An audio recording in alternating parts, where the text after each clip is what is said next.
I'm here at CPAC 2011 with Chicks on the Right, Daisy and Mock. Thanks, guys, for being with us. Thanks for being here at CPAC. What are you doing here? What are we doing here? We're here to kind of, we're here to promote our site, and this is our first CPAC, so we're CPAC virgins. Wow. So we're here to no longer be CPAC virgins. Yeah. What do you think so far? So far it's great. We missed the first day because we got in late, but we're also really excited to hear our man Mitch Daniels speak tonight. So we're kind of here promoting him too. Why are you promoting him?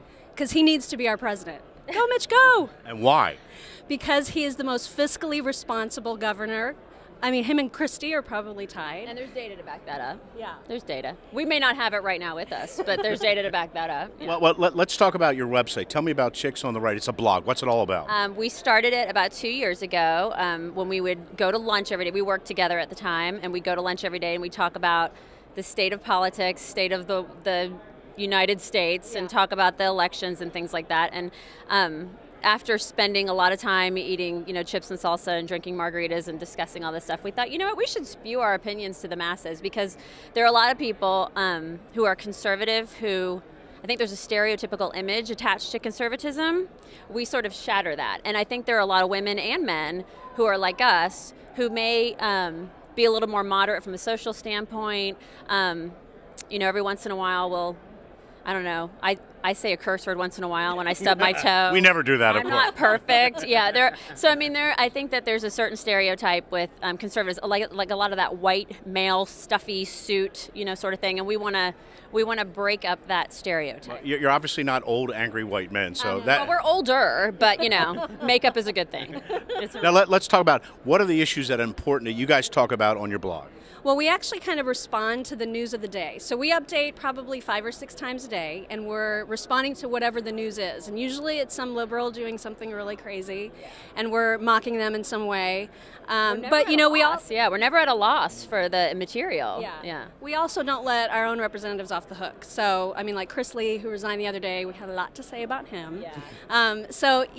What we're doing is we're just providing opinion and commentary about the stuff that's happening, because we are not journalists, we're not economists, we're not experts in those things, but we're like, when you come to our blog, you're going to laugh, and you're going to see a lot of snark, and you're going to feel like you're just going out to lunch and cocktails with your girlfriends or friends. Exactly. So it's chicksontheright.com. All right, so let's talk about impressions so far. I know you just got in here. What do you think so far, just the scale and scope of this thing? It's big. It's a lot bigger than we thought. We didn't really know what to expect. We're just 2 chicks from the Midwest. We're like, let's just go. And our readers are so awesome, and we're really here because of our readers. They have donated and they helped us to get here. So we didn't know what to expect, but we walked in yesterday, and we're pretty surprised at the amount of people and.